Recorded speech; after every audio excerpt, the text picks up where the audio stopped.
بسم اللہ الرحمن الرحیم۔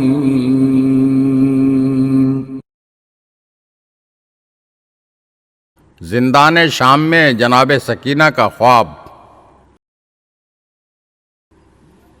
حضرت زینب کبریٰ سلام اللہ علیہا ارشاد فرماتی ہیں کہ زندان شام میں سکینہ نے خواب میں اپنی دادی فاطمۃ الزہرا سلام اللہ علیہا کی زیارت کی۔ پھر سکینہ نے مجھے اپنا خواب یوں سنایا کہ میں نے دیکھا کہ آسمان سے 5 نوری سواریاں زمین پر نازل ہوئی ہیں، جن پر کئی بزرگ اور مقدس شخصیات تشریف فرما ہیں۔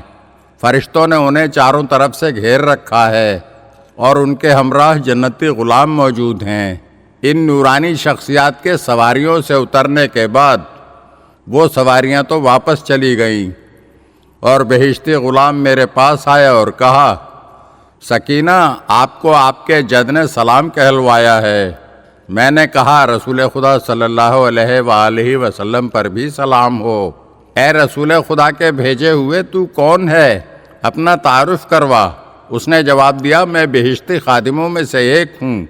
میں نے پوچھا، سواریوں پر سوار ہو کر تشریف لانے والے یہ افراد کون ہیں؟ اس نے بتایا، پہلے آدم صفی اللہ ہیں، دوسرے ابراہیم خلیل اللہ ہیں، تیسرے موسیٰ کلیم اللہ ہیں، چوتھے عیسیٰ روح اللہ ہیں۔ میں نے پوچھا، یہ بزرگوار جنہوں نے اپنی داڑھی کو ہاتھوں سے پکڑ رکھا ہے، کبھی گرتے ہیں کبھی اٹھتے ہیں، یہ کون ہیں؟ جواب ملا، یہ آپ کے جد امجد رسول اللہ صلی اللہ علیہ وآلہ وسلم ہیں۔ میں نے پوچھا، یہ سب کہاں جا رہے ہیں؟ کہنے لگا، آپ کے والد حسین علیہ السلام کے پاس۔ یہ بات سنتے ہی میں نے رسول اللہ صلی اللہ علیہ وآلہ وسلم کے پاس جانے کی کوشش کی تاکہ انہیں وہ سب کچھ بتاؤں جو ظالموں نے ہمارے ساتھ کیا تھا۔ اسی وقت کیا دیکھتی ہوں کہ 5 نورانی محملیں آسمان سے زمین پر نازل ہوئیں۔ ہر محمل میں ایک خاتون تشریف فرما تھی۔ میں نے پوچھا، یہ خواتین کون ہیں؟ جواب ملا، پہلی ام البشر حوا، دوسری آسیہ بنت مزاحم، تیسری مریم بنت عمران، چوتھی خدیجہ بنت خویلد اور 5ویں وہ خاتون جس نے ایک ہاتھ سر پر رکھا ہوا ہے، کبھی گرتی ہے کبھی اٹھتی ہے۔ میں نے پوچھا، یہ کون ہیں؟ جواب ملا، یہ آپ کی جدہ ماجدہ اور آپ کے والد کی والدہ فاطمہ بنت محمد رسول اللہ ہیں۔ میں نے خود سے کہا، خدا کی قسم، جو کچھ ہم پر گزری سب جا کر اپنی جدہ ماجدہ کو بتاؤں گی۔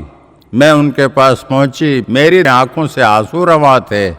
میں نے ان کے سامنے کھڑے ہو کر کہا، جدہ ماجدہ، خدا کی قسم، ہمارے حق کا انکار کیا گیا اور اسے پامال کر دیا گیا۔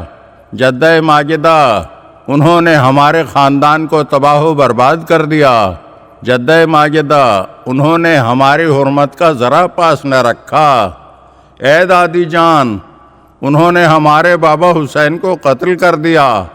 میری دادی اماں نے یہ باتیں سننے کے بعد کہا، اے میری بچی سکینہ، سانس تو لے، یہ باتیں نہ کہہ، تیری یہ باتیں سن کر میرا دل کٹا جاتا ہے، میرا دل ٹکڑے ہوا جاتا ہے۔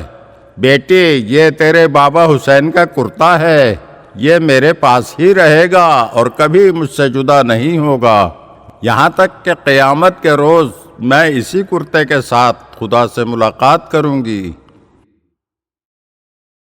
اگر آپ ہمارے چینل کی نئی ویڈیوز دیکھنا چاہتے ہیں تو ہمارے چینل کو سبسکرائب کریں اور گھنٹی کے بٹن کو دبائیے تاکہ ہر آنے والی ویڈیو آپ کو جلد موصول ہو سکے۔ اور ہاں، لائک اور شیئر ضرور کیجیے اور اپنے قیمتی کمنٹ سے ہمیں آگاہ کیجیے۔ شکریہ۔